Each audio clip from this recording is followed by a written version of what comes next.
E olha, a razão social de hoje está recebendo 4 mulheres. Minha gente, 4 mulheres. E mais uma vez eu digo para vocês, a gente está gravando esse programa inédito, em módulo especial. A gente está remotamente, cada um na sua casa, respeitando aí o distanciamento social para a gente preservar a nossa saúde e preservar também a saúde de quem a gente ama. E o nosso bate-papo de hoje, eu vou apresentar então as nossas convidadas. Está com a gente no programa a Marcela Gonçalves, que é engenheira, ela é empresária, especialista em tecnologia da informação. Marcela, bom dia. Bom dia, Cadu. Seja bem-vinda. Tudo bem por aí? Tudo ótimo. Então tá bom, então tá ótimo. Essa então é a Marcela Gonçalves, mais uma convidada de hoje, a Rafaela Medina, ela é empresária do setor de turismo. Rafaela, bom dia, seja bem-vinda. Fala, Cadu, bom dia, tudo bem? Tudo ótimo, e você tá bem? Tudo sim. Então tá ótimo, seu som tá lindo, da Marcela também. Vamos agora a mais uma convidada de hoje, a doutora Simone Estrelita, olha, defensora pública. Doutora Simone, bom dia. Bom dia, Cadu, que alegria estar aqui com você, né, nesse programa. Bacana. Posso pedir um favor? Claro. Posso tirar o doutor, então, para a gente ficar mais à vontade? Por favor. Então tá bom. Simone Estrelita está aí, defensora pública, participando também aqui do Razão Social. E a última convidada dessa mesa deliciosa, porque vocês vão entender por que é deliciosa. Mariana Mello, nutricionista e empreendedora. Mariana, tudo bem? Tudo bem, Cadu, bom dia. Gostou do deliciosa, né? Porque você vai falar certamente de coisas bem gostosas no nosso bate-papo de hoje, né? Sim, claro. Então tá bom. Bom, apresentação feita, eu quero que cada uma de vocês fale um pouquinho como é que está sendo a vida de vocês, né, nesse momento de distanciamento, como é que vocês estão levando o trabalho de vocês, o dia a dia de vocês. Eu vou começar com a Marcela Gonçalves, que, aliás, como ela é de tecnologia, tenho certeza que os desafios têm sido bem grandes também, né, Marcela? Conta aí. Para a gente está sendo um grande desafio, porque as demandas, né, por tecnologia, elas aumentaram durante esse período. A Multiledgers, na empresa que eu trabalho, a gente já, por ser uma startup, a gente já trabalhava de uma forma extremamente facilitada para caso pudesse precisar do remoto. Então, os nossos sistemas já eram adaptados de forma a poder ser acessados, né, informações e tudo mais, em qualquer lugar que eu estivesse. Então, trazer, né, sair daquele ambiente da empresa que a gente tinha, né, no cowork, e vir para casa, cada um na sua casa, não mudou muito o nosso dia a dia. Perfeito. Agora, só para a gente usar um pouquinho, né, eu costumo brincar, eu já não tenho gongo ainda, mas eu estou para pedir para o Bruno, nosso operador de áudio, Bruno Alex, me arrumar um gongo quando as pessoas, nossos convidados, né, soltarem palavras que as pessoas não estão acostumadas. É ótimo. Você falou coworking, você falou startup, enfim, startups são essas empresas modernas na área de tecnologia, em qualquer área de empreendedorismo, não é isso? Sim, em qualquer área, né, vertical de empreendedorismo, você tendo uma empresa, né, iniciando a sua atuação e que ela leve, né, a transformação, a realização da tecnologia para dentro daquela área, ela é considerada uma startup, né? Ela é coworking? Pequena. O coworking é um lugar onde você divide o trabalho com várias outras empresas, né? Então, isso é muito comum hoje em dia. As empresas, quando elas nascem, elas não vão para já pegando uma sala, um escritório só delas. Elas interagem em ambientes que você compartilha espaço com outras empresas, outros tipos de negócios. né? Bacana, bacana. Tá explicado, tá explicado. Então, bom, essa foi a Marcela Gonçalves, que é engenheira, empresária, especialista em tecnologia da informação. Daqui a pouco ela vai voltar também, porque ela fala de um outro modelo de negócio também, que é o blockchain. Rafaela Medina, empresária do setor de turismo. Rafa, vamos falar um pouquinho como é que tem sido o seu dia a dia nesse momento. Eu sei que o setor de turismo foi muito afetado, né, pela essa pandemia. Então, fala um pouquinho como é que anda a sua vida, o Rafa. Então, eu acho que o setor do turismo ele foi o primeiro setor, se é que eu não estou enganada, a parar com o Covid, né? A gente teve que parar todas as operações, todos os atrativos turísticos foram fechados, né? Pão de Açúcar, Corcovado, enfim, museus, todos eles fecharam suas portas para evitar realmente um maior processo de contaminação. E eu, que sou uma agência de turismo receptivo no Rio, parei completamente também, porque pararam de chegar os meus clientes, eu também, mesmo que eles estivessem na cidade, eu não poderia levá-los para passear em lugar nenhum, né? Então, o trabalho que eu estou desenvolvendo agora dentro de casa é um trabalho de produção de conteúdo de turismo para passar para os meus clientes que já me acompanham aí nas mídias sociais. Vocês devem estar ouvindo os meus clientes aqui, né, do prédio, uma cachorrada. Pois é, eu estou tentando entender o que eles estão falando, mas não deu para entender não, mas tudo bem. Foi bom você falar, mais uma vez, repetindo que a gente está gravando esse programa de forma remota. Então, gente, tá valendo tudo, tá muito legal isso, porque a gente vai aprendendo a intimidade dos nossos convidados, das nossas convidadas, né? É muito legal isso, muito bacana. Então o que eu estava dizendo era Rafa, isso. Deixa os seus vizinhos aí falarem sem problema nenhum, vamos embora. O que eu estava dizendo era isso, o que eu tenho tentado, aliás, o que eu tenho feito realmente, é produzir conteúdo em vídeo, ou mesmo através das mídias sociais com fotografias, enfim, para passar aquilo que eu passava para os clientes nas ruas, de uma forma, né, que todos consigam acessar pela internet. E aí a Marcelinha, que é a super aí TI, sabe que isso deve estar sendo muito procurado também por diversos setores, né? Todo mundo que não fazia isso, meio que se sentiu na obrigação de fazer, né? Então, assim, a minha sorte é que eu já estava com uma página meio que desenvolvida, já tinha um certo número de clientes me seguindo e tal, e consegui fazer isso de forma mais, assim, natural, né? E essa é a forma que eu tenho trabalhado, estudado muito em casa, feito muita leitura, fazendo cursos também de especialização na minha área. Eu acho que essa é a forma que eu tenho de, enfim, passar meu tempo também e produzir algo no setor de turismo, não ficar parado. E, aliás, você fez uma coisa essa semana também, segunda-feira a gente fez uma live com o Sávio Negres, presidente do Corcovado, e você participou. Aliás, a live está nas nossas plataformas digitais também, está no Facebook do Razão Social, está no YouTube, enfim. Então, a Rafa participou lá, que foi realmente um bate-papo muito bacana com o Sávio Neves, onde ele deu algumas indicações de como é que vai ser o modelo de negócio do turismo, quando a gente puder sair, né, de casa, puder acessar novamente as nossas belezas naturais. Não é isso, Rafa? Sim. Foi ótimo. Foi super bacana. Bom saber.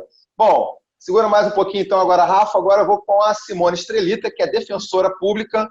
Simone, conta um pouquinho como é que está seu dia a dia. Sei que também não deve estar sendo fácil, porque é um trabalho também muito dinâmico e muito de proximidade, né? Como é que tem sido o seu trabalho? Conta pra gente, Simone. Nessa época de pandemia e distanciamento social, enquanto defensora pública, a gente precisou se reinventar para atender aquela população mais vulnerável, mais empobrecida. Cadu, eu sou defensora pública criminal, então eu defendo os réus que hoje em dia, a grande maioria são acusados de prática de determinados crimes e tem contra si um procedimento criminal. E nesse meio tempo dessa pandemia, o CNJ editou uma resolução determinando que nos esforçássemos para lutar pela liberdade daqueles detentos que estivessem inseridos em grupos de risco. Então, a Defensoria Pública se reinventou, se dividiu, nós nos dividimos através de polos de atendimento remoto. A gente tem, por exemplo, no meu caso, especificamente, um par criminal que vai receber a mensagem através do WhatsApp ou de ligação daquele assistido, daquela assistida, que revela sua angústia pelo seu marido ou pela sua esposa presa em razão de uma doença pré-existente, tal como tuberculose, HIV, não é? e tantas outras aí que dificultam o atendimento à saúde se estiver recluso. Então, foi um momento de muito trabalho no âmbito criminal. Teve dias aqui, inclusive no meu aniversário, eu fiz aniversário dia 23 de março, Cadu, e eu analisei mais de 49 processos no dia do meu aniversário, tentando encontrar uma saída, né? Não digo uma saída, buscando uma solução jurídica para se conseguir a liberdade daquela pessoa. E com as dificuldades inerentes a todo defensor público, porque eu preciso provar para o judiciário que aquela pessoa é portadora de HIV, eu preciso provar para o judiciário que aquela pessoa é portadora de tuberculose. Então, houve uma proximidade através dos meios virtuais, através do WhatsApp e mesmo de e-mails, de maneira que os familiares desses presos, dessas presas, conseguiram nos encaminhar essa documentação e a gente conseguiu pleitear a liberdade dessas pessoas, o que demonstrava muita preocupação. Mas o meu dia a dia de trabalho está normal, porque minha vara é eletrônica e eu falo nos processos, até antes de começar aqui esse programa. Eu estava vendo aqui processos que eu teria que fazer depois, e não tem sábado e não tem domingo, porque a gente, na verdade, tem que continuar trabalhando. Então, nesse aspecto, meu dia de trabalho tem sido assim, mas em concomitância com a vida familiar, porque eu tenho que dar atenção para o meu filho, que tem 4 anos, então eu me divido entre dar aula para o meu filho, quando chega o trabalhinho online para ele, sento junto para fazer todas aquelas aulas, ele é muito pequeno, então as matérias são as mais interessantes possíveis, pensando em como se escreve, tempo de ler, brincadeira é coisa séria, né? E tantas matérias que a gente teve que se reinventar. Me descobriu uma professora de criança, não é? E aí eu tenho um teto e eu preciso colocá-lo para fazer exercício físico, também para me colocar para fazer exercício físico, ao mesmo tempo que eu dedico as minhas tardes à defesa criminal pelos processos eletrônicos, não é? Então, assim que a gente está tocando o barco, né? É a famosa dupla jornada, literalmente, né? Agora dentro de casa, né? Totalmente dentro de casa, né? No ambiente doméstico, cozinhando, limpando, eu acho que todas nós que estamos aqui hoje, a gente está se dividindo, né? Fazendo a limpeza de casa, cozinhando, quem tem filho tomando conta de filho, né? E por aí vai. Isso, e a gente está seguindo, esperando por dias melhores, obviamente. É verdade, é verdade.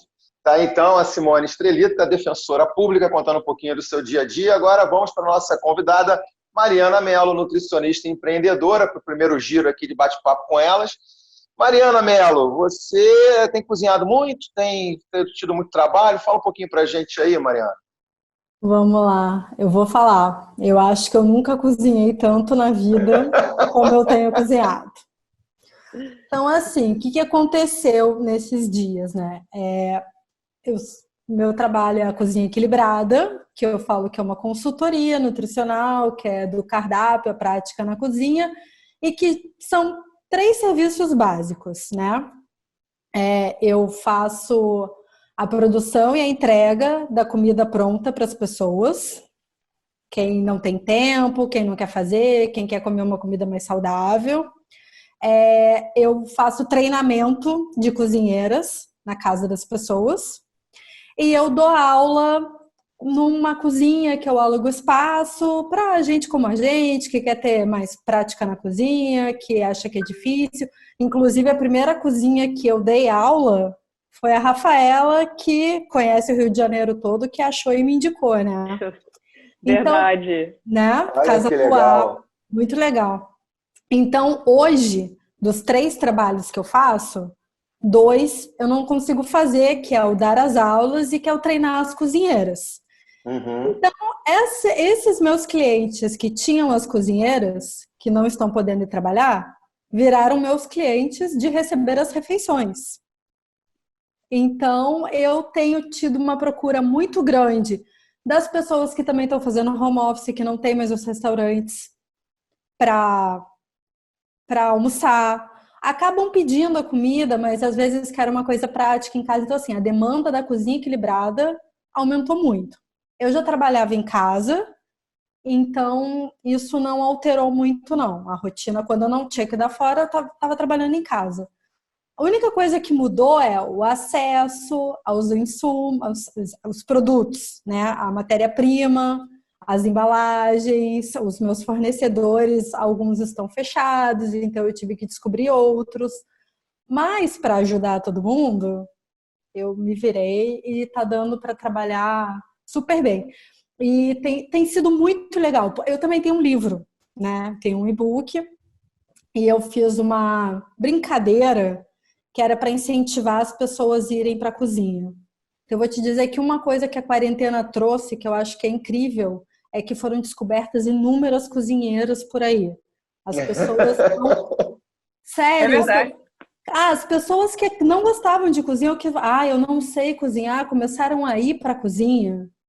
Eu falo assim, agora eu estou correndo risco, porque a cozinha equilibrada vai perder agora para você. Então, eu acho que esse lado foi muito legal, que muita gente se descobriu pela necessidade, né? Então, assim, eu passei a fazer vídeos que eu não fazia para tirar dúvidas das pessoas. Então, assim, para a cozinha está tendo muito trabalho. Boa, fico feliz. E no nosso bate-papo de hoje, no Razão Social Conectando Ideias, a gente está batendo um papo com a Marcela Gonçalves, que é engenheira e empresária, especialista em tecnologia da informação, a Rafaela Medina, empresária do setor de turismo, a Simone Estrelita, que é defensora pública, e a Mariana Mello, nutricionista e empreendedora. A Mariana, antes, então, estava falando do trabalho, dos ensinamentos, de várias situações agora, inclusive dizendo que as pessoas estão aprendendo a cozinhar, estão indo mais para a cozinha. Está acontecendo isso com as nossas outras 3 convidadas, Marcela, Rafaela e Simone. Aliás, vou até acrescentar um outro detalhe, porque a Simone já falou que ela é mãe de um menino de... Menino, né, Simone? Menino. Menino, de 4 anos. Isso. Então, vou depois querer saber se as crianças também estão curtindo fazer comida em casa, claro, que com toda a segurança. Marcela, e aí? Está conseguindo cozinhar? Gosta de cozinhar ou você pede a comida lá, a comida equilibrada da Mariana? Não, eu gosto de cozinhar, né? Já era um hobby para mim, algo que eu gosto de fazer. Eu gosto de fazer doces. Então. Isso é mortal, isso é mortal, isso é mortal. Hoje tem aqui em casa, acabei de fazer um bolo de cenoura, uma calda de chocolate.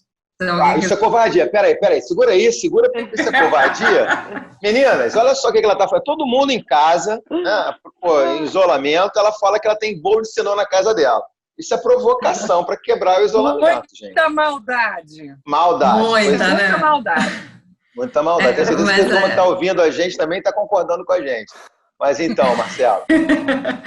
Não, mas então, eu gosto de cozinhar. Eu tenho feito, assim como a questão, né, de ter pratos um pouco mais práticos para o meu dia a dia, porque ele está demandando muito, né? Na hora do almoço eu tenho às vezes por tempo, então eu já deixo alguma coisa feita no final de semana, né? E vou consumindo aquilo, ou botando alguma folha no meio, preparando alguma verdura e tal, para fazer uma diferenciação de um dia para o outro, mas a prática está sendo essa, de fazer um prato principal de alguma coisa, né, uma carne, um feijão, alguma coisa assim, e nesse meio ir variando com pequenas verduras e legumes durante a semana.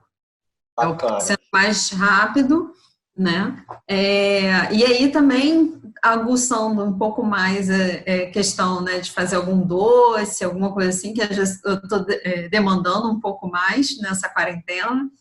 Nem sou tanto, mas eu sou ansiedade, né? Ansiedade, né, Marcela? Nem estou tão ansiosa, mas essa coisa de ficar em casa acaba demandando. O que eu vou fazer agora? Agora, então, bate um bolinho, faz um pãozinho de queijo, faz um negócio, sempre faz alguma coisinha pequena, assim. A essa hora da manhã, ela falando de pão de queijo, de docinho, ela está querendo realmente... É covardia com a gente hoje no Razão Social. Agora, Marcela, a Mariana também, vou aproveitar que você é da área de tecnologia, Mariana falou também da questão, né, das orientações que ela tem dado também por vídeo e tal. Hoje a gente consegue ter plataformas também que têm ajudado as pessoas de cozinha, as cozinheiras, as nutricionistas também a fazerem algum tipo de atividade para monetizar isso. A palavra monetizar é bonita, está na moda hoje, né? Fazer dinheiro com isso. Tem rolado Sim. muito isso, Marcela? Assim, as principais plataformas hoje de monetização de conteúdo, né, estão muito relacionadas a YouTube, né, e Instagram. E, além disso, né, o pessoal tem feito lives de pequenos cursos, né, que é usar a própria ferramenta Zoom ou outras ferramentas de vídeo, né, video call, para criar um ambiente onde ela faz toda a parte de transferência de conhecimento. Bacana. Né? Isso tem sido muito usado.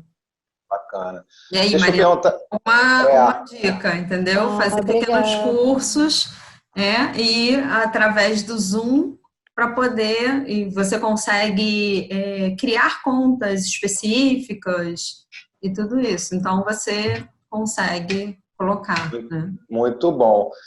Rafaela, vamos lá. Tá cozinhando muito, Rafaela Medina? Gosta de cozinhar, não gosta de cozinhar? Tá também comprando lá com a Mariana? Então, Cadu, eu não posso dizer que eu gosto de cozinhar assim com tanto fervor. Eu cozinho, sim, ponto. Vai me dizer que você frita um ovo só e queima o ovo, não, né? Não, nem tanto. Mas é porque eu moro Gosta num de café? apartamento Já pequeno. disseram aqui que você gosta de café, é isso?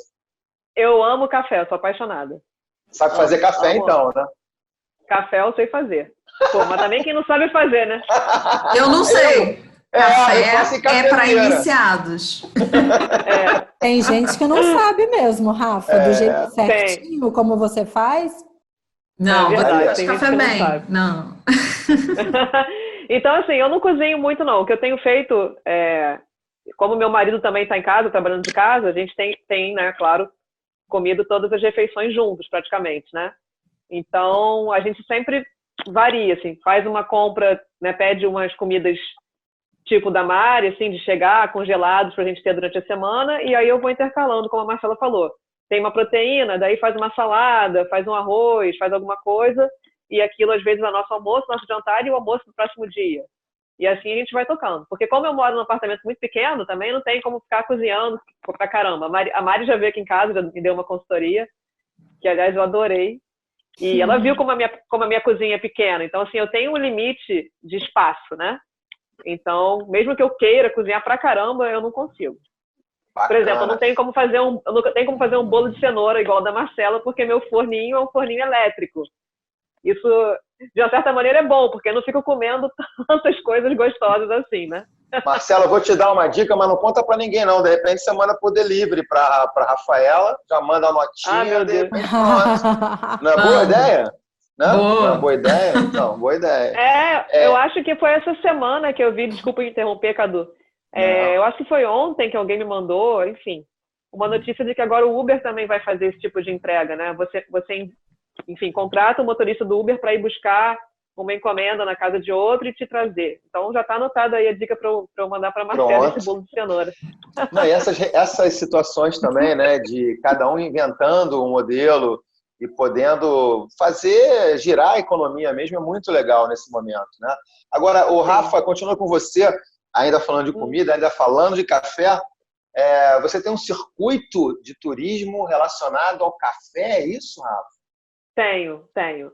É interessante que até a Mari falou, né, que foi eu quem apresentei para ela a primeira cozinha para ela fazer lá, dar as aulas dela. E é interessante que foi nessa mesma cozinha que eu apresentei para ela que eu tive a oportunidade de iniciar minha carreira no turismo. Eu fui fazer uma aula de culinária nessa mesma cozinha e lá estava presente uma pessoa que me contratou para o meu primeiro trabalho como guia de turismo, ou seja, estamos conectadas desde aí, então, Mari, desde antes, né? Mas essa cozinha, ela foi muito importante para mim também. quando eu comecei no setor de turismo, quando eu ingressei nessa coisa do turismo, eu sempre pensei em fazer turismo gastronômico. Então, assim, eu gosto muito de comer. Não gosto muito de cozinhar, mas de comer, você pode me chamar que eu bato um pratão. E aí, eu acho que o Rio tem um potencial gigantesco de gastronomia, né? A gente muitas vezes fica ouvindo que São Paulo tem milhares de opções, etc e tal, mas o Rio é um absurdo de opções de gastronomia, sem falar, então, naquela que eu mais amo, que é de gastronomia de botequim, né? Mas o café sempre foi uma paixão minha, desde quando eu era muito nova, assim. É uma coisa que eu tenho até meio de memória dos meus avós, eu acho que é uma coisa muito ligada à minha infância. E aí eu comecei realmente a buscar esses cafés que agora estão até mais em moda, né? Que vendem cafés especiais, que não é aquele cafezinho que a gente está acostumado a tomar, né? Todo dia em casa e tal. E eu resolvi, então, montar um roteiro ligado a isso. Então, eu levo meus clientes a conhecerem cafeterias especiais do Rio de Janeiro para fazer degustação de café especial, diferenciação de métodos de filtragem, enfim. É um papo que leva aqui 5 horas, se a gente quiser ficar conversando. Bora, vamos ficar conversando 5 horas sobre café. Aliás, o Rio de Janeiro, como todo o Brasil, né, tem uma tradição, né, na questão do café muito bacana. Para você que é guia de turismo e sabe que eu gosto também muito de trilha, né, boa parte da Floresta da Tijuca, principalmente aquela parte ali da Pedra Bonita, era um cafezal. Né? Então, o Rio de Janeiro tem uma história de café que era uma plantação de café que depois foi reformulada. E a gente hoje tem uma Mata Atlântica, infelizmente, bem devastada. Né, na verdade, o café ele ainda é um dos produtos mais importantes no nosso PIB. Né? O Brasil é o maior exportador, o maior produtor de café do mundo. As pessoas não sabem disso, mas nós somos o maior produtor de café do mundo. E o mais engraçado de tudo é que o maior exportador não é o Brasil, o maior exportador é a Alemanha. Olha que loucura. Mas o maior produtor de café do mundo é o Brasil. Então, assim, o café tem uma importância gigantesca para a gente em vários termos, né? Em economia, turismo, gastronomia e por aí vai. Então, eu sou super fã, amo.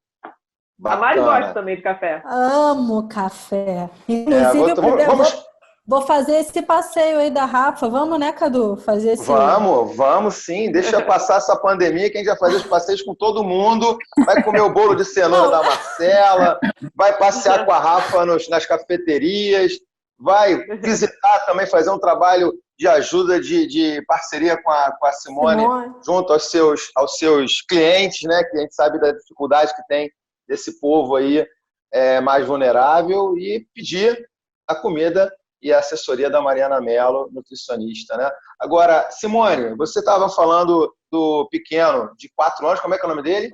Antônio. E aí, você gosta de cozinhar? O Antônio te ajuda? Fala um pouquinho pra gente sobre essa rotina também da cozinha. A pandemia encorajou a cozinha, né? É verdade, Mariana, quando ela fala que o pessoal está cozinhando, mas diferente dela, eu acho que a demanda dela vai aumentar, porque esse encorajamento pela cozinha significa que a gente está cada dia mais curioso de como funciona aí todo esse processo. Mas o Antônio, a gente está cozinhando com o Antônio. Obviamente aqui as refeições têm que ter feijão e arroz, porque é assim que a gente cuida dos nossos pequenos aqui no Brasil. E a gente sempre se preocupa com a proteína, com o verdinho, né, com um certo legumezinho lá para ajudar na formação dele. Agora, a gente tem feito aulas de culinária com o Antônio, está muito legal, coisas extremamente fáceis, como simples bater no liquidificador iogurte com morango para fazer o iogurte de morango, e aí ele acha aquilo fantástico, como fazer biscoito e o hambúrguerzinho, né? Aquela bolinha achatadinha, de carne moída, né? Temperadinha, com tempero caseiro, para ele ver como é que a coisa faz. Ele está curtindo muito, quer dizer, de uma certa maneira essa pandemia tem ajudado a essa aproximação dos mundos, não é? A aproximação, o ambiente doméstico era só da gente, quer dizer, dado só para nós mulheres, hoje a gente está dividindo com os meninos e não tem problema nenhum. E o Antônio está curtindo muito. É claro que eu acompanho com o meu café, porque eu também amo café, e a Rafa sabe disso. Boa, aliás, boa. todo o meu trabalho é feito com café, né? Mas... Oi, Cadu. Não, eu estava ouvindo você porque você estava falando do aproveitamento aí do café também. Tá dando vontade de tomar café nesse domingo de manhã, né? Zé, mas normalmente nos finais de semana a gente inventa aqui uma refeição diferente, né? Então eu gosto muito de churrasco, e desculpa, eu estou fazendo churrasco na varanda. Olha só, gente. Ótimo. Churrasco na varanda para a gente, nós, né, aqui em casa, o pequeno, vamos fazer churrasco. E a gente faz o churrasco e fica lá na varanda, num tempo de convivência. E a gente faz algumas coisas diferentes, alguns pratos diferentes, seja bacalhau, seja camarão. E a gente vai inventando, né, para tornar a nossa convivência mais legal. Eu acho que a mesa reúne a gente, né? Tem um momento na pandemia que cada um fica no seu canto. O Antônio vendo televisão, sou eu trabalhando, né? E tem a hora da refeição, é a hora sagrada em que todo mundo vai estar junto ali, não é? Então a gente faz isso. Então eu acho bacana cozinhar. E estou curiosíssima, viu, Mariana? Eu já sei que eu vou te pedir uma consultoria também quando essa pandemia acabar, porque eu vou precisar.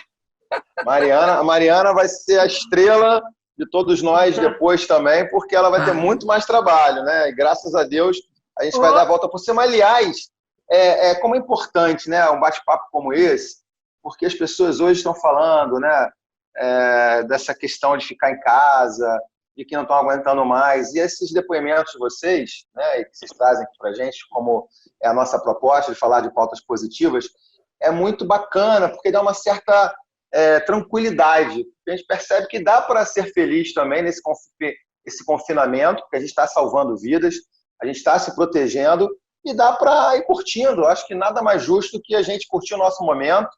Eu tenho falado muito isso. A gente pouco teve na vida uma oportunidade dessa. A gente vai desperdiçar. Vamos aproveitar, né? A gente tem que, de alguma forma, aproveitar isso pelo lado positivo. E a gente hoje batendo um papo no Razão Social com 4 mulheres, contando um pouco das histórias de cada uma, como é que elas estão aí hoje vivenciando esse distanciamento social, cada uma no seu quadrado, cada uma com a sua profissão. Então a gente hoje está batendo um papo com a Marcela Gonçalves, que é engenheira e empresária, especialista em tecnologia da informação, a Rafaela Medina, que é empresária no setor de turismo, a Simone Estrelita, que é defensora pública, e a Mariana Mello, nutricionista e também empreendedora. Meninas, deixa eu fazer uma pergunta para vocês relacionadas a cada área de vocês. Marcela, a gente sabe que nem todo mundo hoje, né, tem acesso à tecnologia. Você vê um mundo diferente daqui para frente com essa percepção que a gente tem que incluir de verdade digitalmente as pessoas, ou Marcelo?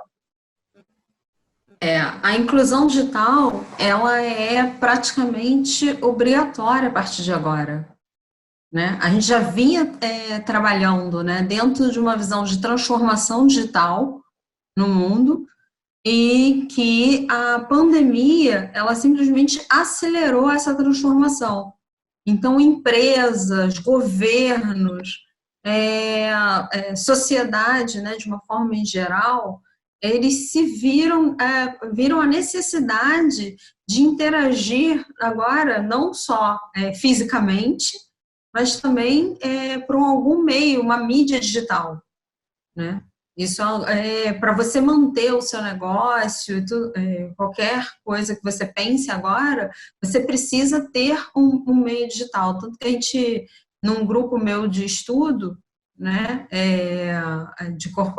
corporativo, o pessoal fala assim, quem conseguiu até a vendinha ali pequena, né, ou até mesmo o pessoal no ambiente rural, começou a interagir pelo WhatsApp, fazer grupo do WhatsApp, mandar para vender pelo WhatsApp. Ele teve que se virar para poder sair do outro lado. Então, a gente tem 2 grandes questões agora, né? Uma que se chama alfabetização digital, que junto, né, com toda essa transformação que a internet nos trouxe, né, a questão das mídias e tudo mais, então a gente tem que trazer todo esse conhecimento de como realmente usar, né, as mídias, a não manipulação, fake news e tudo mais, que a gente vem acompanhando o crescimento disso, né? e a inclusão de que os negócios, a partir de agora, eles vão ser globais e locais, é o que a gente diz, né? Eles vão ser globais por estarem dentro desse ambiente que proporciona com que qualquer um possa comprar, qualquer um possa acessar, qualquer um possa vivenciar uma experiência, mas eles vão estar cada vez mais locais. Mas olha só, Marcela, deixa eu te cortar rapidinho, porque eu queria entrar num outro detalhe, que a gente até pode jogar para a segunda parte do programa, que eu quero... Sim. Desculpa te cortar, porque já vou fazer a parte dos sonhos, que eu quero saber os sonhos de vocês, mas guarda isso daí, porque a minha colocação também, que eu acho importante, é não só da corporação, das pessoas, das empresas, mas também das pessoas comuns, né, que não têm acesso. A gente está vendo exatamente essa situação agora, das pessoas conseguirem fazer o registro para pegar os R$600, né, que foi colocado aí pelo governo. Então, a gente ainda tem essa dificuldade. Você segura um pouco, a gente volta, então, com você no segundo bloco, então, para falar sobre isso, que eu já abro o segundo bloco falando sobre essa necessidade de inclusão dessas pessoas vulneráveis, tá certo? Tá. Rafaela Medina, empresário do setor de turismo, no seu dia a dia também, qualificação, você acha que também falta ao pessoal do turismo, ao guia, uma qualificação melhor e uma chance também de outras comunidades, outras pessoas, outros jovens também ingressar nesse negócio, Rafa? Sim, Cadu. Eu acho que o guia de turismo, né, a gente está falando aqui, na verdade, de um setor que é muito grande, né? O setor do turismo, ele envolve desde o guia, né, que é aquele quem vai conduzir o turista pela cidade, né, pegar esse turista no aeroporto, enfim, ter um trabalho realmente ali mais próximo ao cliente, até, enfim, transportadoras, garçons em restaurantes, o recepcionista de um hotel, né, tudo isso, é uma cadeia muito grande. Eu acho que, falando pelos guias, né, que eu também sou guia de turismo, eu sinto que ainda falta assim, muita qualificação, porque o que a gente vê, como o curso de guia é um curso técnico, ou seja, qualquer um pode fazer depois que você cumpriu o seu segundo grau, né? Hoje em dia nem é mais segundo grau, né? A pessoa, quando é velha, denuncia a idade assim.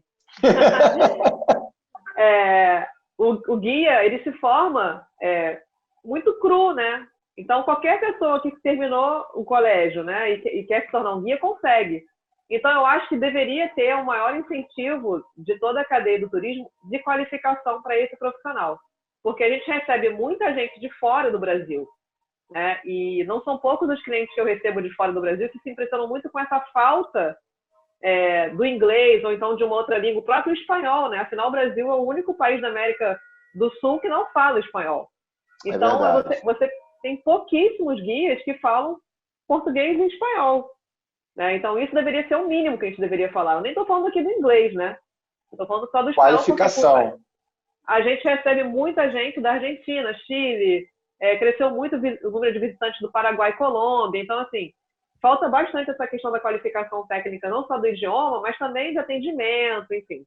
Eu acho que falta, sim. Eu acho que o guia ele deveria ter o curso de guia, assim como em outros países que eu já pude observar, em Portugal, por exemplo, a gente deveria ter uma formação mais longa. Eu acho que o curso é muito curto. No curso de guia, você se forma com 9 meses, em alguns cursos em 1 ano. Então, esse curso deveria se estender um pouco mais para que você pudesse passar mais conteúdo para essa galera que está chegando. É verdade, sem razão, Rafaela. Então está na hora da gente conhecer os sonhos das nossas convidadas. Será que elas têm sonhado muito? Quero saber, então, da Simone Estrelita, defensora pública. Simone, conta pra gente, tem sonhado muito? Tem algum sonho especial?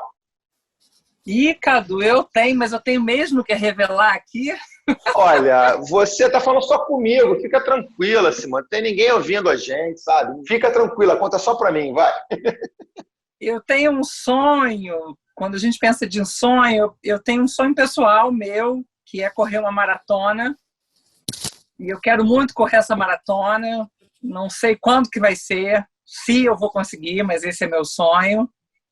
E o segundo é um sonho mais caseiro, mais doméstico. Eu queria ensinar violão para o meu filho. Eu queria que ele soubesse, que ele aprendesse música através de mim. da minha Legal. pessoa. Esse é meu sonho. Bacana. Acho que o primeiro, você pode falar com um amigo nosso em comum, o jovem, né? A gente pode conversar com o jovem. O jovem, para quem não sabe, é o Alexandre, que é o diretor técnico da Filhos do Vento, né? Que a gente já entrevistou aqui, já fez parte também do nosso bate-papo aqui. E, aliás, já me convidou para fazer parte da equipe também. Jovem, deixa passar essa pandemia aí que eu vou entrar pro time aí da Filhos do Vento. Então, preparar. E quem sabe eu vou correr essa maratona também junto com você, Simone. Quem sabe? Opa! Né? Vamos embora, vamos juntos. Então, tá certo. A Simone, então, tem sonho de ser maratonista, de correr a primeira maratona e também ensinar violão pro Antônio. Não é isso, dona Simone? É isso, Cadu. Muito Esse é meu bom. sonho. Muito bom. Agora, a dona Mariana Mello, nutricionista e empreendedora. Sonha muito, Mari? Olha, sonho. Dá pra Sonho, claro que dá para contar. Sonho porque eu acho que a gente tem que sonhar mesmo para poder ir atrás das coisas que a gente quer, né? Então, posso dizer assim, se eu for listar agora, eu tenho 2, tá? Um, eu sempre brinco meio sério com quem trabalha junto comigo, que eu falo que meu sonho é conquistar o mundo. Mas como assim conquistar o mundo? É meu trabalho, a Cozinha Equilibrada. Eu conquistar o mundo com ele seria alcançar o maior número de lugares que eu puder. Divulgar ele para mais pessoas fora do Rio de Janeiro. Eu brinco que a cozinha já está em Curitiba, ela está em Nova York, ela está em Boston, onde pessoas que eu conheço moram e praticam a cozinha. Então eu falo que meu sonho é conquistar o mundo. Mas que conquistar o mundo pode ser muita coisa. Então tem vários sonhos dentro desse sonho. Um outro sonho que é meu sonho é porque no meu trabalho todo mundo fala que eu sou chefe. Mas eu não sou chefe. Eu sou nutricionista. Eu sou nutricionista curiosa, que gosta de comer e acha que a gente merece comer bem sempre. E eu queria fazer um curso de gastronomia na França, que é eu sempre esqueço o nome da escola, porque é meio difícil. Mas ela é uma escola voltada para gastronomia da saúde. Então, o meu sonho é fazer... Aí, depois que eu fizer esse curso, podem me chamar de chefe. Aí, tudo bem. Então, são esses 2. Bacana. Olha, partiu França. Hashtag partiu França. Vamos embora. Futura Masterchef, né? Depois dessa pandemia toda, quem sabe a gente vai ver a Mariana também famosa na TV. Todos os dedos cruzados para realizar esse sonho. Não, muita pressão, Masterchef, não dá. Está valendo. Vamos lá. Sonho da Marcela Gonçalves, que é engenheira, empresária. Ela que é especialista em tecnologia da informação. Sonha muito, Marcela? Eu hoje já vivo o início dos tijolinhos desse sonho, né? A Multiledger já é um sonho para mim, né? Porque é uma empresa que nasce brasileira e tenta levar a tecnologia para o mundo.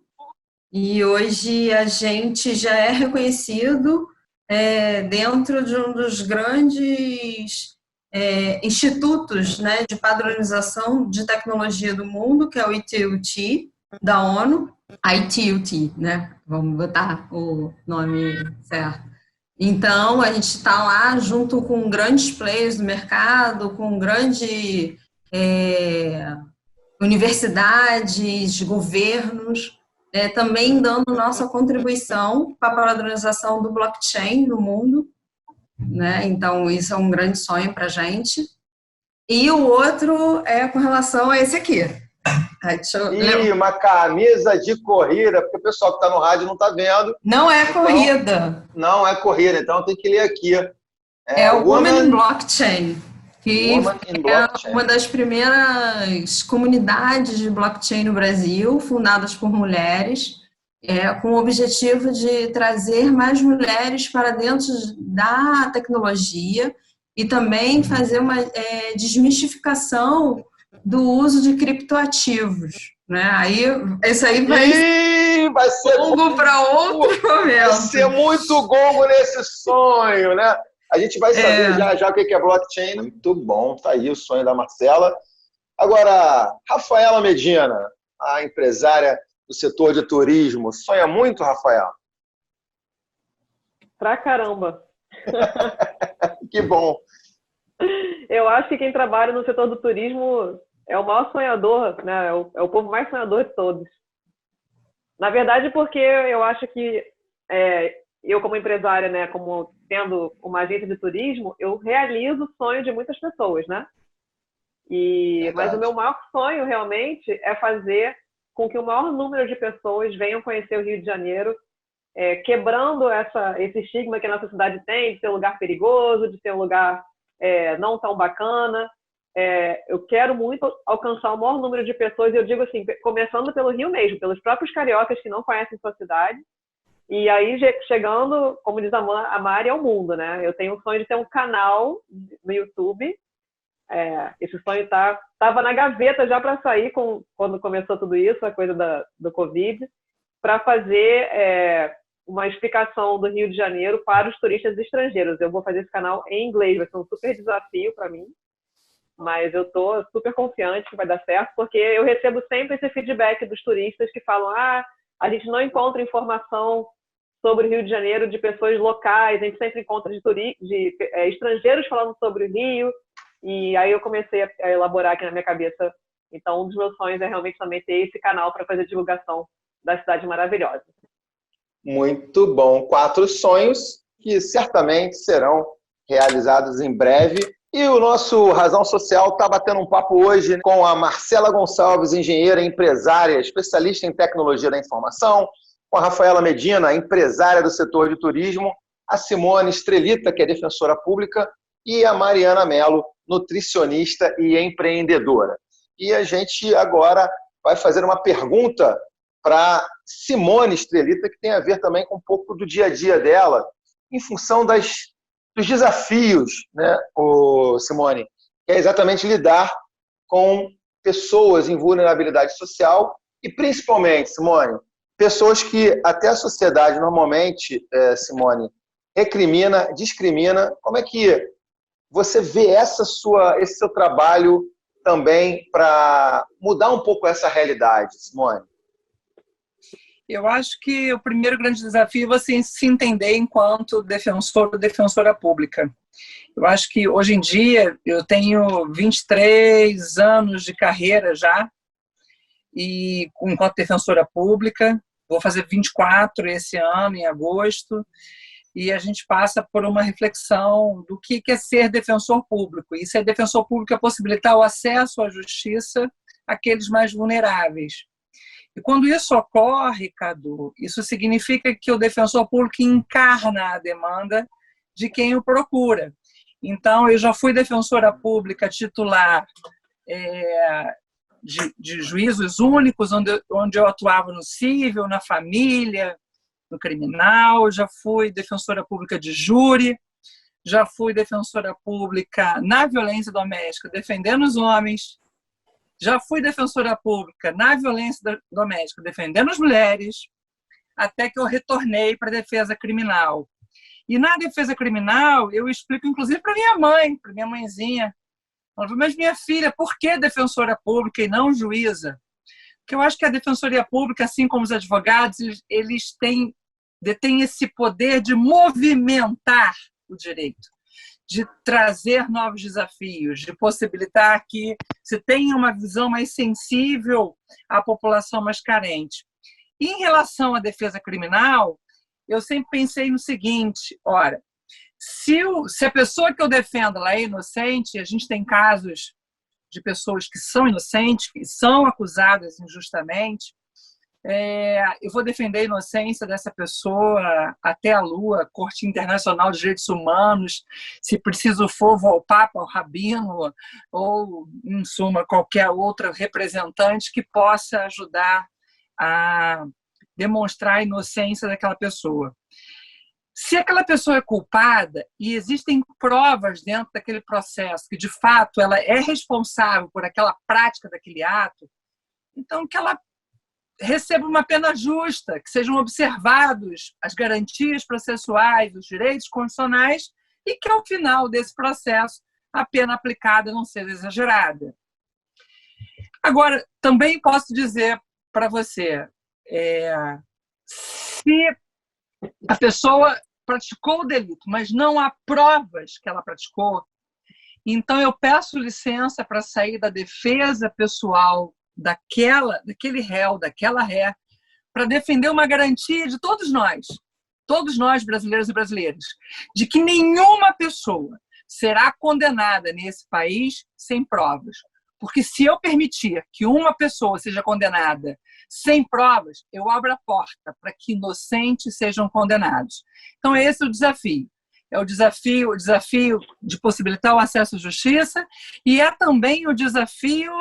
Tem um outro desafio que é muito interessante, porque o defensor público é aquele sujeito que fica entre o Estado juiz, e aquela pessoa que o defende. Então, eu preciso, obviamente, compreender essa realidade para transformar numa petição ou num atuar, digamos assim, transformar a realidade no juridiquês para fazer com que o judiciário entenda de maneira mais sensível a demanda, a realidade da pessoa mais vulnerável. Então, são vários os desafios, né? E, em suma, a gente vai partindo aí.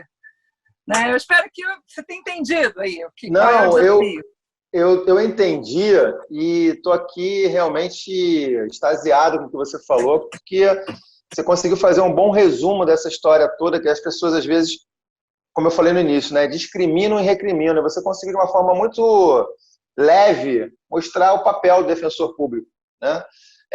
Nem que o criminoso ou a pessoa que cometeu um delito, que ela pague mais justamente. Isso foi bem tocante o que você falou. A gente sabe, né, da questão da justiça, da questão da sociedade, mas, enfim, fiquei realmente deliciado com o que você falou. Parabéns, Simone.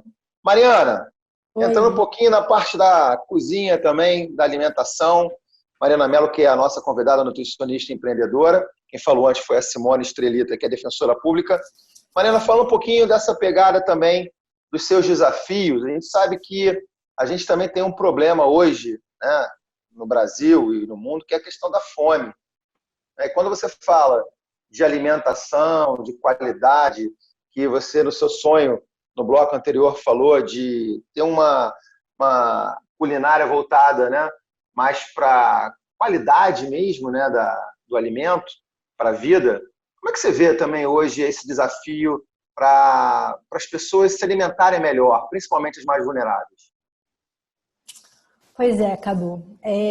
A gente tem uma questão de achar que a fruta é o morango, é o kiwi, é a uva, que o que nutre é a mais bonita, é a mais cara. Cria um padrão de que é mais caro, de que só as coisas que as pessoas que têm poder aquisitivo têm acesso. E que só isso que é saudável. E não é isso, sabe? Quando eu fiz faculdade de nutrição, eu fiz estágio em ambulatórios. E aí eu fiz um estágio em ambulatório de obesidade infantil. Então, era bem difícil, porque você identificava, quando você atendia as mães e as crianças, que, assim, ela entendia que quando você falava para a criança comer uma fruta, era alguma coisa cara. E então, era mais barato ela comprar qualquer biscoito de R$1, de centavos, do que uma fruta. Só que você tem a xepa da feira, você tem lugares que são sacolões e que você consegue comprar coisas mais baratas. Existe a possibilidade. Alguns lugares têm. Quando você vai no final, você consegue. Ou você mesmo pode entender que isso foi uma experiência legal também. Num dos restaurantes que eu trabalhei, a gente fez uma educação nutricional com os funcionários para melhorar a qualidade de vida, disposição de trabalho, essas coisas. E uma das meninas, que foi a que mais se interessou, ela passou a controlar melhor a alimentação dela e ela emagreceu comendo arroz e feijão. que, como a Simone falou, é o que o brasileiro come, sempre. Então, assim, a gente não precisa ter, porque não tem aquele alimento mágico, então a gente só tem que levar que você pode também, por exemplo, os vegetais. Você usa a folha de todos eles, você usa as ramas, você pode não ter desperdício. E aí, quando você não tiver desperdício da casca das frutas, das cascas dos legumes, você consegue levar. Mas aí vem a parte da conscientização. Porque acho que não são essas coisas que nutrem ou que alimentam, e são. Falta isso, Mariana? Falta essa conscientização, assim, programas que informem mais dessa forma, e aí eu vou fazer até uma crítica, né? Não é crítica, mas é uma referência a esses programas que a gente falou agora, né? Até no bloco anterior, dos Masterchefs da vida, que são fenômenos mundiais. Por que não se faz um Masterchef explicando esses detalhes que você falou agora? Por quê? Por que a gente não consegue ganhar isso para explicar essas populações mais vulneráveis desse método que você acabou de falar com tanta simplicidade? Olha, eu sei que existem eu adoraria, uma das coisas que eu poderia ter falado é que eu adoraria trabalhar com saúde pública em algum momento da vida, né? Existem programas de reaproveito de alimentos, eu não sei se é no Senac, existe, mas eu não sei te dizer como funciona esse acesso, mas eu acho que ainda que é muito pequeno. Eu acho que mais pessoas poderiam ter algumas ONGs que tem. Eu conheci uma nutricionista esses dias que trabalha com umas escolas públicas em Niterói, que a escola pediu para os alunos aprenderem a cozinhar qualquer coisa simples para quando eles tiverem a oportunidade de estudar em outro lugar, eles saberem fazer comida simples. Então, alguns lugares se preocupam com isso. Mas eu acho que talvez mais lugares deveriam se preocupar com isso, mas eu não tenho propriedade para te falar quem faz e quem não faz. Mas o nosso diretor, o Marcelo Leite, está aqui mandando uma mensagem que um chefe, o Jamie Oliver, é isso? Que faz um trabalho lá no Reino Unido, também voltado para isso. Eu acho que dá visibilidade, né, Mari? Quando você fala desses programas do Senac e outros, né, em escolas específicas, dar mais visibilidade para isso, mostrar que a educação também passa pelo trato do alimento, pelo lidar com o alimento, né, e a compra desse alimento também, acho que favorece também a todo mundo, ao pequeno agricultor, né? Não é isso? Todo mundo, sim. É verdade. E aí, Mariana, quando ela fala, né, está falando assim de trazer também, dar mais visibilidade, Dona Marcela Gonçalves, engenheira, empresária, especialista em tecnologia da informação. Vamos falar um pouquinho agora do que a gente está devendo a todo mundo, entender o que são as blockchains. O nome é bonito, eu não vou me autogongar, porque a Marcela vai explicar para todo mundo agora que está acompanhando Razão Social. O que significa blockchain, Dona Marcela Gonçalves? Então, blockchain foi um termo criado por uma tecnologia, né? Essa tecnologia, assim como a internet, ela é uma tecnologia da informação e ela é principalmente usada no momento em que você tem que atestar a veracidade de informação, né? Ou então você precisa comprovar entre diversos pares que aquela informação é correta para todo mundo, né? A gente vem, ao longo do tempo, né, com o uso da informação na internet, né, o ambiente foi se tornando cada vez mais propício a fraudes. E o blockchain é uma tecnologia que ela lida com a segurança dessa informação.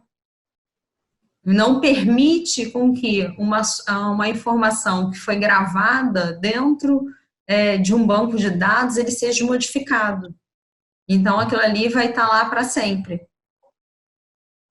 Né?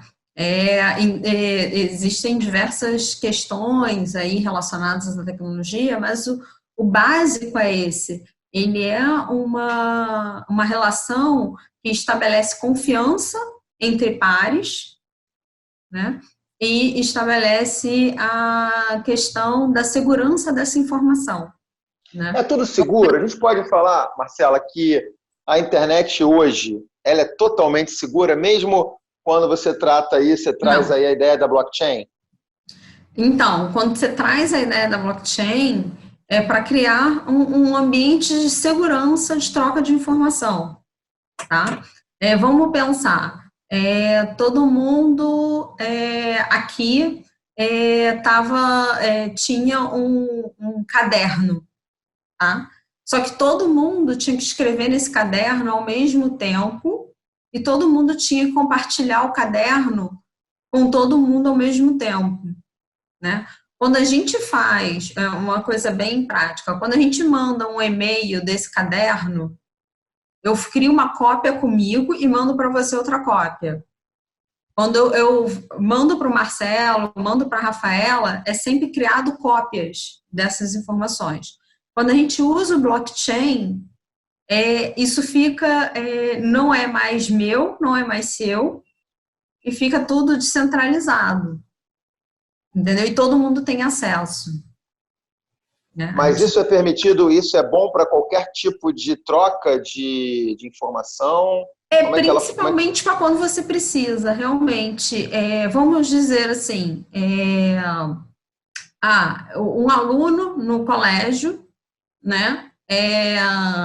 As informações dele, ele foi botando, a escola foi botando as informações de um aluno no blockchain. A gente tinha a questão, né, de diploma falsificado.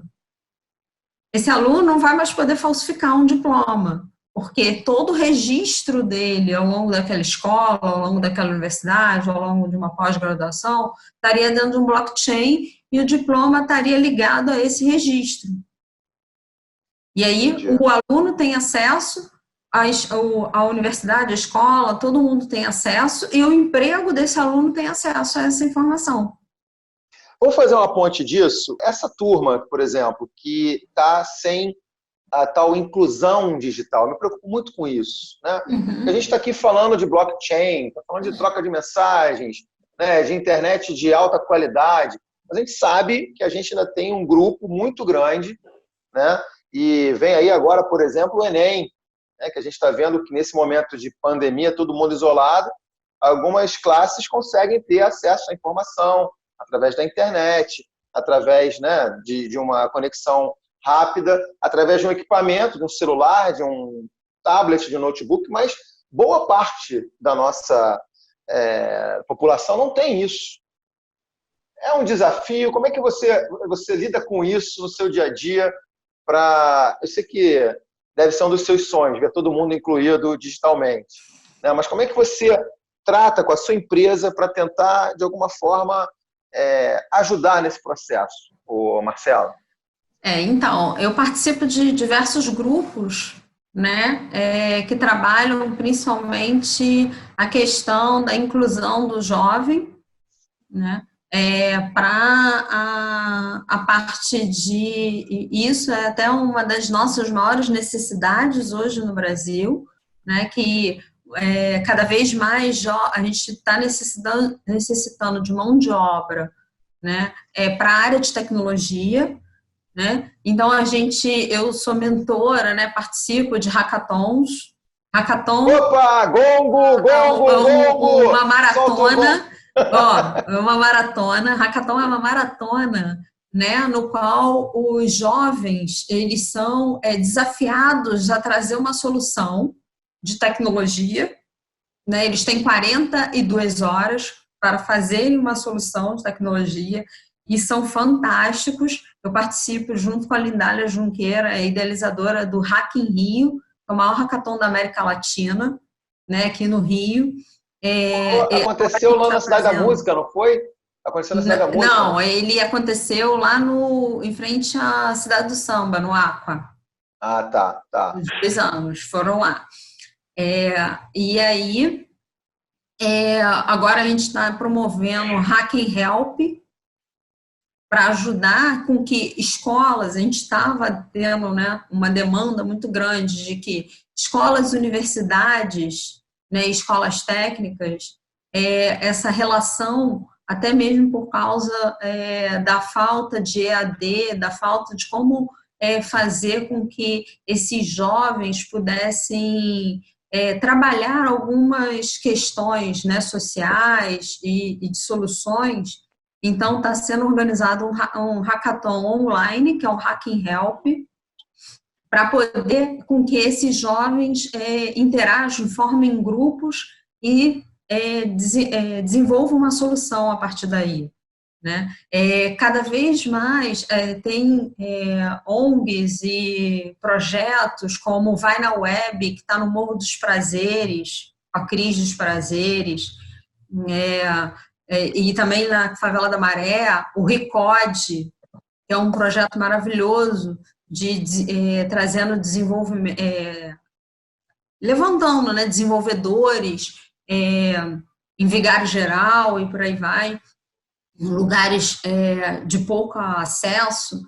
Então, assim, a gente tem diversos grupos tentando trabalhar isso, porque a gente identifica que o Brasil pode ser um celeiro, sim, né, de bons desenvolvedores, mas a gente precisa da capacidade para que mesmo com toda essa dificuldade, né, e a diversidade que a gente encara no dia a dia, a gente precisa estimular com esses desafios, né, esse jovem que está lá na periferia, que está lá no coisa. Paraisópolis também tem alguns eventos. Então, Paraisópolis, você fala São Paulo, né? São Paulo, aqui no Rio também tem.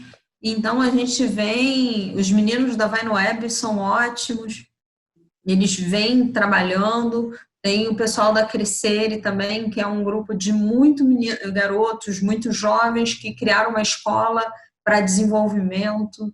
Então, assim, existem ações, né? Porque... Agora, Marcela, deixa eu só te interromper, que no final eu vou pedir para você também, claro, passar os seus contatos, mas para quem está acompanhando, a gente está curioso, né, para saber como é que... Você falou tanta coisa, tem uma plataforma, tem algum espaço que a gente possa procurar, que seja um site, algum endereço, que quem tiver curioso para procurar sobre todas essas situações que você falou aí, que está todo mundo certamente encantado para conhecer. Tem algum site? Assim, um espaço único, né? A gente não tem. A gente tem o próprio site, o YouTube do Hacking Rio, que tem diversos vídeos lá do Hacking Rio anterior, que vem mostrando... Só letra para quem não sabe escrever o Hacking Rio, como é que... Hacking Rio, não, HACKING Rio. Simples. Ó. Bom, só jogar no Google também que acha, né? Fácil. Isso, hacking, né, de hackear, né? São essas maratonas que começaram pelo mundo, né, principalmente nas escolas, e hoje já são nas empresas, e das empresas estão voltando a ser nas escolas. Né? Bacana. Então, deixa eu fazer uma conexão, desculpa, Marcela, mais uma vez, só fazer uma conexão com você. Vou pular rapidinho a Rafinha, nessa ordem, mas para ir lá para a Simone Estrelita, defensora pública, que acho que tem um pouquinho a ver também com essa questão da oportunidade, né? Dentro do lado que a gente também está vivendo aí, da oportunidade dessas pessoas que saem, né, do sistema prisional e que buscam um trabalho, ainda mais novos desafios agora com tudo isso. Simone, comenta um pouquinho sobre essa fala aí da Marcela. Como é que você vê isso tudo dentro da tecnologia, Simone? Cadu, a gente ainda tem Bom, primeiro eu preciso me reconhecer com alguém que ainda precisa aprender muito dessa área digital, porque a justiça já se modificou, passou a adotar processos eletrônicos, então, obviamente, que a gente teve que fazer um grande aprendizado. E a nossa população é muito carente, né, de informação e também de instrumentos que possibilitem esse acesso digital. algumas dificuldades, obviamente, que a gente encontra. A gente tem, por exemplo, uma população de rua que não tem acesso à internet, que não tem acesso ao WhatsApp, que não tem nem mesmo telefone. Então, essa população de rua é destinatária dos serviços da Defensoria Pública. Então, a gente tem um pessoal completamente marginalizado. Falando das pessoas das comunidades, a gente tem ainda alguém da família que tem aí um celular e ainda é possível a utilização do WhatsApp, que de uma certa forma descentralizou o uso, os canais de atendimento, que possibilitam hoje, na pandemia, a utilização desse procedimento para atendimento da população em geral. Mas a gente está com grandes dificuldades. A gente tem muita dificuldade, seja nos formulários, no preenchimento dos formulários, no acesso aos formulários digital, para retirada de documentos, para se habilitar nos benefícios fornecidos pelo governo. A gente ainda tem muita dificuldade, né? A gente tem um sistema ainda que precisa muito se desenvolver. E a gente espera que as escolas, o processo educacional brasileiro abranja também essa inclusão digital que vai ser muito necessária para o nosso povo, porque, de fato, nesse ponto eu concordo com a Marcela, eu acho que a era digital ela invadiu depois dessa pandemia. Então, eu acho que quem não acompanhar vai ficar à margem de todo esse processo. Vamos tentar ver se a gente tem um pouco mais de investimento, né, no setor educacional, abrangendo aí essa inclusão digital, para que a gente possa. Mas num país de dimensão territorial, em que a gente não tem nem internet no interior do Rio de Janeiro, quiçá no interior do Nordeste, lá do norte do país, eu acho que a gente ainda tem um caminho muito longo ainda para incluir todas as pessoas, todos os brasileiros e todas as brasileiras nessa era digital. Boa, boa. Não, foi ótimo. Aliás, só fazer um gancho depois também, porque em off, quando eu conversei hoje em off, é o seguinte, pessoal, que a gente conversa fora do ar, tá? Antes que alguém me gongue. Mas eu estava falando com a Simone mais cedo e ela falou que ela estava se reinventando também com a questão da tecnologia, né, Simone? Então, até isso está trabalhando em você, né? Eu não sabia que existia uma coisa chamada WhatsApp Business. E descobri agora na pandemia, porque a Defensoria teve essa proposta de trabalho, eu só conhecia o e-mail e o WhatsApp, e eu tive que fazer uma conta de WhatsApp Business para poder atender as pessoas, né, os assistidos da 21ª Vara Criminal da Comarca da Capital. Então, foi uma tremenda dificuldade baixar o programa, instalar o programa, descobrir que eu não tinha espaço no celular para aquele programa. E é uma dificuldade porque é um mundo muito novo e, de repente, a gente tem que fazer essa proposta para a gente mesmo. Bom, a situação está tão grave que a gente precisa ser corajoso ou corajosa a ponto de enfrentar essa nova era digital. Então, eu tive que aprender, abri uma conta no Instagram que eu não tinha, fiz uma primeira live na minha vida que nunca tinha feito. Então, eu estou assim, descobrindo, né, esses canais hoje abertos. Mas não sei muita coisa. Blockchains é uma coisa que eu jamais ouvi falar na minha vida. Depois você conversa com o Antônio, que ele te ensina. Vai por mim. Provavelmente. Vai, com certeza. O Antônio, para quem está ouvindo o rádio agora, está ouvindo o programa agora, é o filho da Simone, que tem 4 anos. Então, essa turminha que está chegando já é totalmente digital, né, e dando banho na gente. E você está acompanhando o Razão Social, hoje batendo um papo com 4 mulheres contando suas histórias, os desafios de viverem em confinamento, nas suas casas, com as suas vidas um pouco modificadas, mas pelo menos dando uma esperança de que nós teremos dias melhores, podem ter certeza. As nossas convidadas de hoje, Marcela Gonçalves, que é engenheira e empresária, especialista em tecnologia da informação, a Rafaela Medina, empresária no setor de turismo, a Simone Estrelita, que é defensora pública, e a Mariana Mello, que é nutricionista e empreendedora. E, Rafaela, dentro dessa perspectiva de trabalhar com jovens, trabalhar com as comunidades mais vulneráveis, né? Como é que a gente consegue, como é que você visualiza, Rafaela, esses grupos atuando, né, para manter um pouco mais as nossas tradições, o nosso turismo local, a preservação dos nossos monumentos? Acha que tem espaço para isso, Rafaela, também? Oi, Cadu, com certeza, com certeza. Aliás, é disso que a gente fala quando fala de turismo de base comunitária, né? Eu não sei se aqui os ouvintes já ouviram falar um pouco desse termo, espero não levar uma gongada também. Não, essa tá bonita, essa tá bonita. Essa tá bonita, caprichei. Tive que fazer o dever de casa.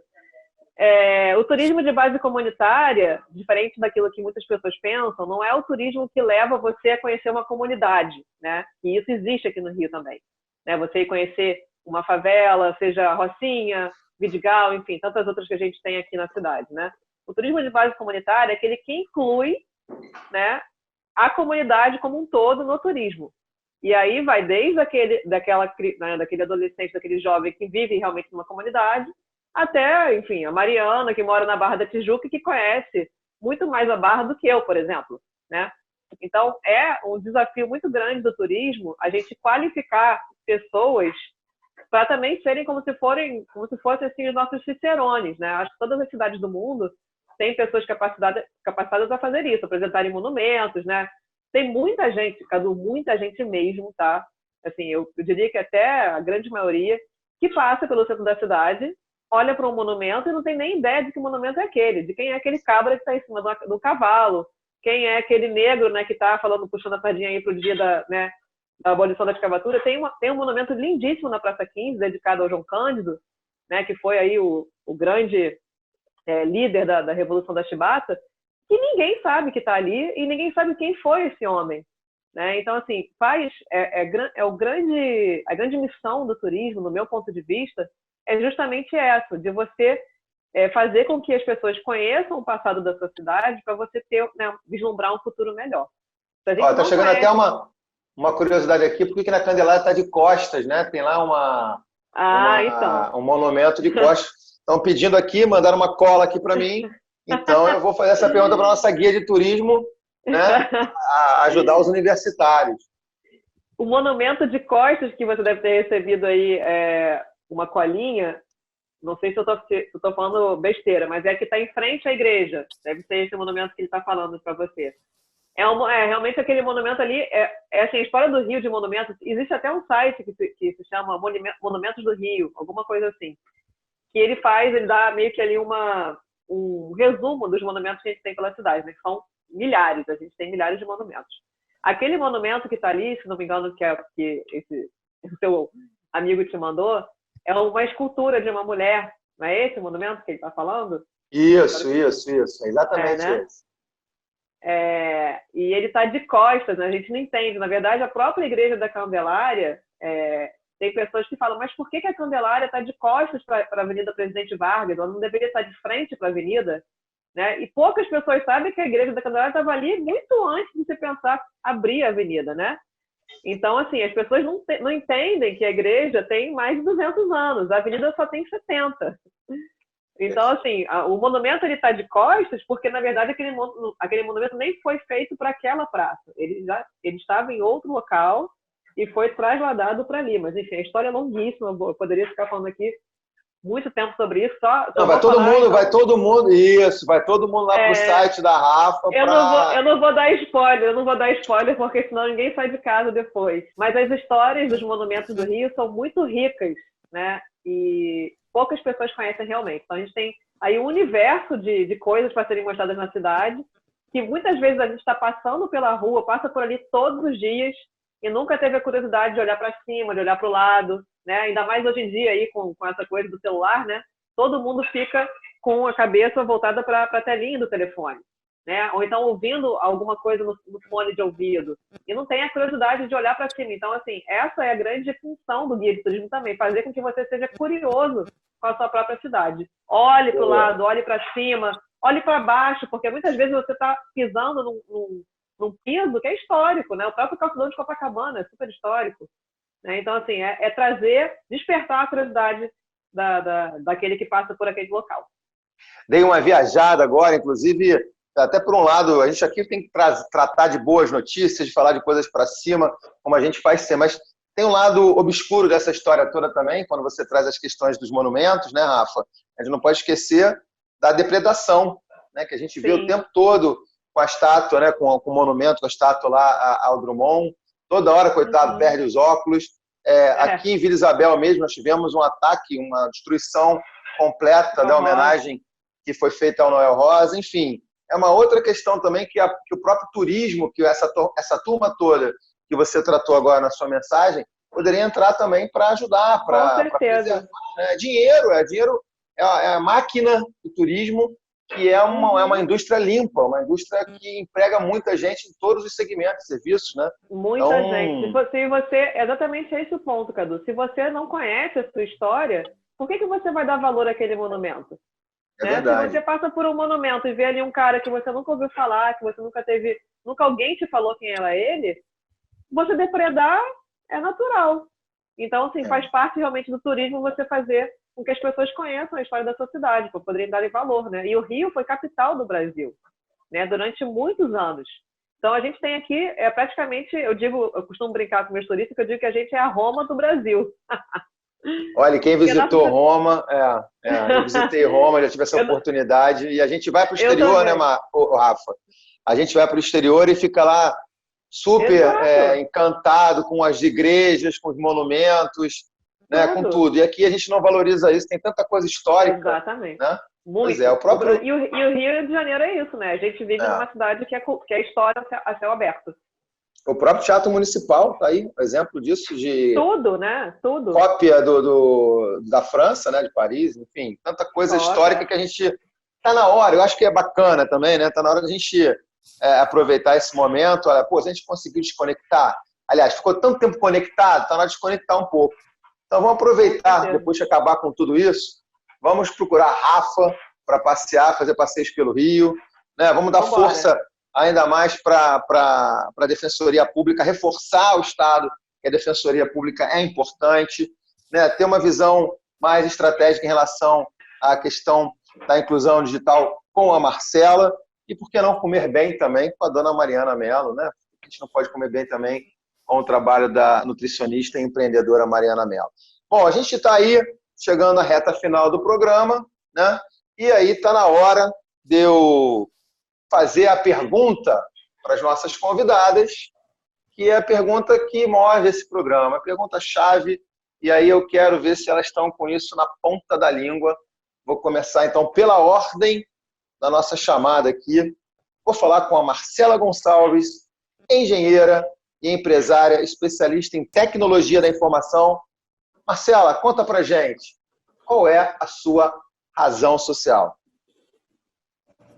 Minha razão social é com relação a essa questão mesmo do meu ecossistema. É fazer com que a tecnologia ela deixe de ser, né, um bicho de sete cabeças, como a gente viu aqui, e ela possa chegar a cada vez mais pessoas e não só trazer o humano para dentro da tecnologia. Acho que cada vez mais, quanto mais a gente fala de tecnologia, mais a gente tem que pensar o humano dentro, inserido nessa tecnologia. É isso que me move. Boa, essa é a razão social da Marcela Gonçalves. Está aí. Rafaela Medina, empresária do setor de turismo. Conta pra gente, Rafaela, qual é a sua razão social? Pois é, a minha razão social, ela é bem assim, simples, eu diria, né? Faz parte do meu sonho também, né? Que é fazer com que as pessoas tenham acesso ao turismo no Rio de Janeiro, né? Porque a gente sabe que tem muitas atrações aqui na cidade que são super caras, né? Mesmo pra gente que mora, né, na zona sul da cidade, que tem uma condição um pouco melhor. O Cristo Redentor, o Pão de Açúcar, esses são atrativos os mais procurados aqui no Rio, que não tem um preço tão acessível. Então, a razão social da minha agência de turismo é permitir com que mais pessoas possam fazer turismo na cidade sem ter que, né, gastar muito dinheiro, sem ter que despender aí um valor muito alto, mas que possam fazer um turismo de qualidade. Essa é a minha razão social.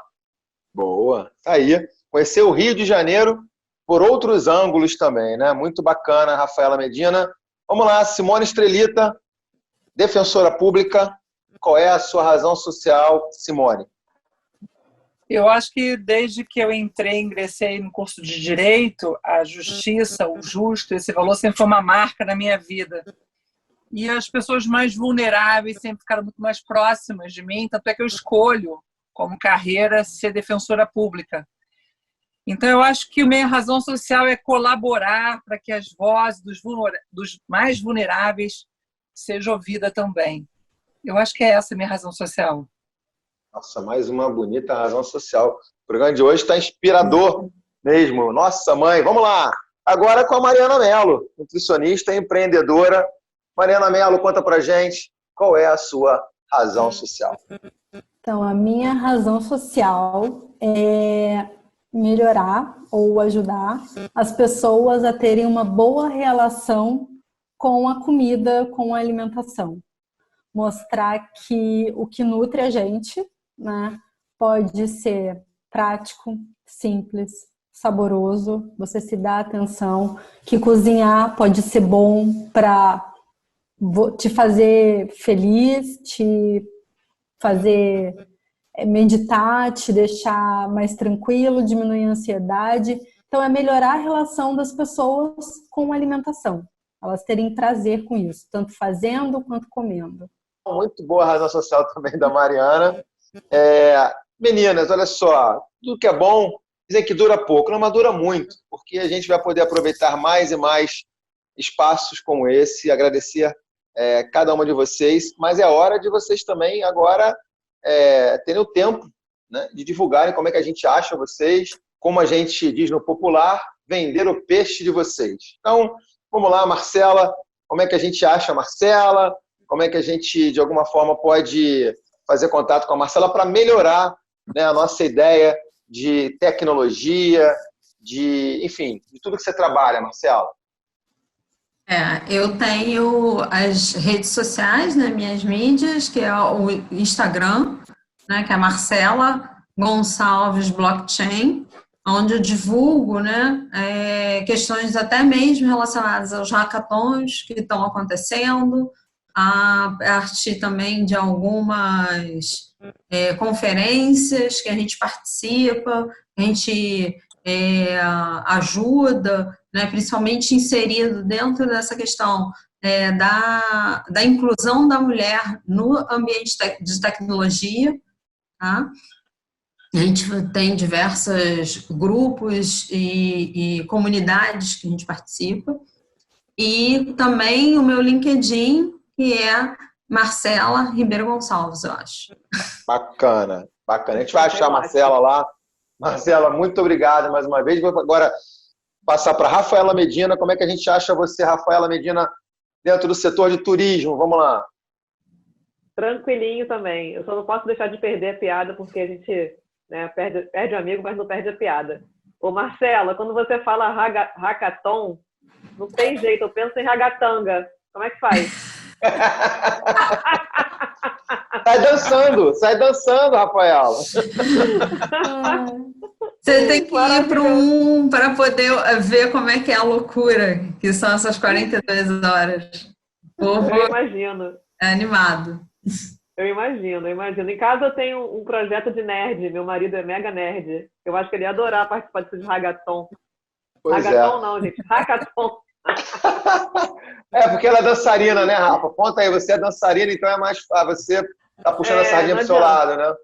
Eu associo, é imediato, não adianta. Entendi, mas, tá enfim, bom. Falando do meu trabalho, então, é muito fácil me encontrar. Eu tô no Facebook e no Instagram com o mesmo nome, é o nome da minha agência de turismo, chama rafa.rio.tours. Esse tours é em inglês, porque quando eu comecei a me desenvolver, eu tinha muito mais a ideia de voltar a minha agência para o público estrangeiro e acabou ficando o nome em inglês. Então, é rafa.rio.tours. Bom, facinho. A gente acha a Rafaela também. Simone Estrelita, eu acho que você tem agora também Instagram, né? Eu tenho certeza disso. Você passou para a gente, está no mundo digital também. Então, como é que a gente acha a Simone? E aí eu vou pedir para você, Simone, claro, fazer uma defesa, né, de todos os defensores públicos porque é um trabalho realmente muito bacana e que a gente precisa valorizar. Então, é com você, Simone. A Defensoria Pública é uma instituição essencial, nesse sentido de nós somos serviço essencial. E a gente entende que apresentar toda essa realidade dos nossos assistidos diariamente nas cortes desse país faz com que a gente conheça um pouco mais da realidade brasileira. E os conflitos advindos dessa mesma realidade, eles acabam se tocando mais, se tornando mais sensíveis ao judiciário.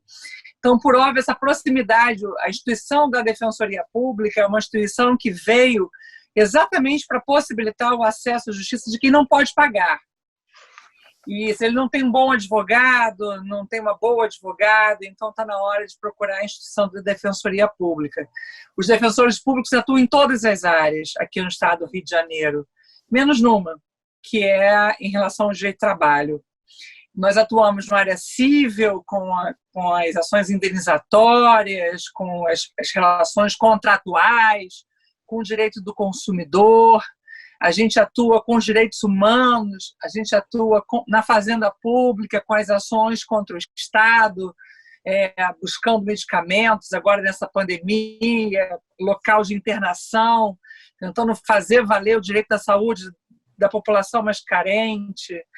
A gente atua no núcleo de terras com direito à habitação, a gente atua na defesa criminal, a gente atua na defesa da vítima, em especial as mulheres vítimas de violência de gênero. A Defensoria Pública se preocupa muito, nesse momento de pandemia, com esse aumento crescente da violência no âmbito familiar. Então, nós estamos, na verdade, abertos, a instituição está aberta, ela é conhecida no prédio de Defensoria, quando você entra, lá na Marechal Câmara 314, você tem lá a Casa da Cidadania, e não é por acaso. Não é? Na verdade, a gente tem ali, a gente é uma instituição que vai possibilitar que a realidade do nosso povo seja ouvida, que a voz do nosso assistido seja de fato considerada. E nesse ponto, a gente, muitas vezes, o defensor público, a defensora pública, ela se silencia. E aí você vai perguntar, mas por que do silêncio? O silêncio que o defensor público faz é para fazer ouvir a voz do seu assistido, da sua assistida, daquele que ele representa. Então, eu acho que a Defensoria Pública é isso, encarnar o nosso povo, trazendo as suas demandas, as suas necessidades para dentro do judiciário e para fora dele. Porque, afinal de contas, a gente não pode atrelar a justiça exclusivamente à atuação do Poder Judiciário. Atuações ex officio, como, por exemplo, uma tentativa de acordo, de mediação, também é interessante, também é uma forma como a Defensoria Pública pode contribuir para resolver os conflitos de interesse. E aí vou aproveitar. Vamos lá, como é que eu te encontro? Você me encontra na Defensoria Pública do Estado do Rio de Janeiro, obviamente, e aí eu quero passar para todo mundo. Se você tem algum problema, você precisa de ajuda, liga para a gente. A gente está no centro de relacionamento, a gente tem um centro de relacionamento com o cidadão. Basta você ligar para 129, eu repito, 129, que você vai conseguir ser atendido. Você fala com um dos nossos atendentes, esclarece lá qual é a sua dificuldade, qual é a sua demanda, e você já recebe a sua orientação, o seu encaminhamento. Se você preferir, você pode acessar o site da Defensoria Pública, www.defensoriarj.def.br. Lá, inclusive, existe uma aba onde aparece coronavírus. E se a sua demanda é urgente, acessa a aba coronavírus, você vai encontrar lá todos os polos de atendimento remoto de todo o estado do Rio de Janeiro, com telefones e e-mails. Dessa maneira, a gente consegue atingir todo mundo. Bacana, bacana, Simone. Então, só para repetir aqui o site da Defensoria Pública, defensoria.rj.def.br, ou ligar para o 129. 129 também é o número que você acessa a Defensoria Pública do Rio de Janeiro. Mariana Mello, nutricionista, empreendedora, como é que a gente acha você e a sua cozinha maravilhosa, Mariana? Vamos lá, é bem fácil, eu estou nas redes sociais também, Instagram, Facebook e site, tudo Cozinha Equilibrada. Simples. O site é cozinhaequilibrada.com.br. Bacana, bacana. Então, minhas amigas, olha só, mais uma vez, obrigado pela participação de vocês nesse dia, aqui nesse domingo, 2 horas de bate-papo, que dava para colocar aí mais 2, 4, 6 horas facilmente. Vocês têm muitas histórias bacanas para contar, esse é o nosso compromisso, essa é a nossa razão social. Então, muito obrigado, Marcela, muito obrigado, Rafaela, muito obrigado, Simone, muito obrigado, Mariana, e até uma próxima oportunidade, porque a gente certamente vai voltar a se falar muito quando tudo isso passar, mas por enquanto, a gente sabe, né? Tem que ficar em casa, se proteger, e se por um acaso tiver que sair, saia de máscara, para a gente manter essa curva cada vez mais achatada e preservar vidas. Obrigado, meninas. A gente fecha o bate-papo de hoje do Razão Social. A gente fica por aqui com mais um Razão Social, conectando ideias. Tchau, fui!